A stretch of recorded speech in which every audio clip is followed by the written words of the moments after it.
Greetings from Det 220 here at Purdue University. I'm Cadet Lieutenant Colonel Alex Terry, and today I'll be briefing you on Chapter 2 of the United States Space Force Doctrine, National Space Power. Today we will go over politics, policy, and instruments of power, national space power, and unified space action for the United States Space Force. I want to read this quote, and I want you to think about this while we go through this presentation. The beginning stages of man's conquest of space has been focused on technology and has been characterized by national competition. The result has been a tendency to equate achievement in outer space with leadership in science, military capability, industrial technology, and with leadership in general. And that is provided by the National Space Council report in 1958. So let's get into politics, policy, and instruments of national space power. So what is space power? It is the source and conduit of national power, of course. So let's break that down a little bit. So in order to understand space power, we first need to understand power politics on the international level. So politics, what is it? It is deliberate in pursuit of power in an international system. And it can be cooperative or competitive. It depends on our goals. Policy, it is our political aims and objectives of a nation or a non-state actor. And lastly, power.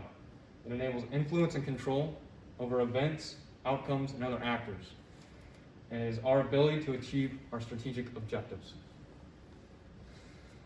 Now, moving on to national power. We use the acronym DON, Diplomatic, Information, Military, and Economic. These instruments of power exert influence and control over the international system. They are tools that are employed by states to achieve national and strategic objectives. And space power seeks to strengthen DIME. Now let's get into space power. National space power is the nation's ability to exploit the space domain in the pursuit of prosperity and security. So what is that? Essentially, it's the strength of the state's ability to leverage the space domain with DIME. Now let's get into DIME a little bit more. We have the diplomatic side, which we want multinational cooperation.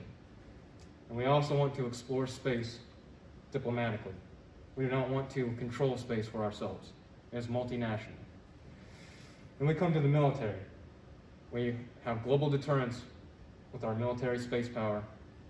And we are also in the pursuit of power projection in space. We must protect our assets. Moving on to information, we utilize remote sensing, ISR capabilities, and communications. And here on the economic side, which is very popular in the news now, we have commercial space, which is exploding right now with exponential growth. Now, to tie this all together, DIME must work together. It is a unified space action.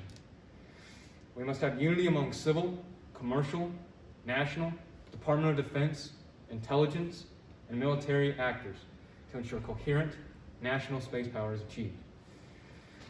Now, these components, along with DIME, must reinforce each other. They cannot undermine each other, or it will be a total failure. As you see here, DIME must be coherent. It must work together. Military cannot achieve its goals alone. It must work with economic, the information side, and diplomatic. They must all work together. Now, what is the Space Force's role in all of this? Well, the Space Force is here to coordinate with civil, commercial, and national intelligence space programs to work together.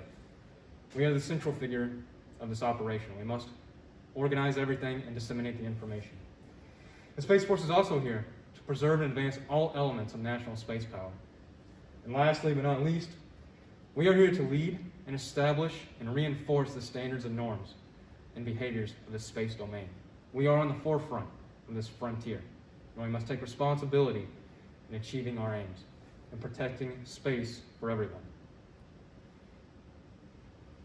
As a summary, I talked about the politics, policy, and instruments of space power.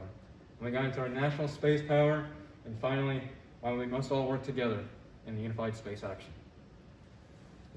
This concludes my briefing. If you have any questions, please feel free to reach out to me or the space team here at Purdue, and we'll give you our contact information in the email. Thank you.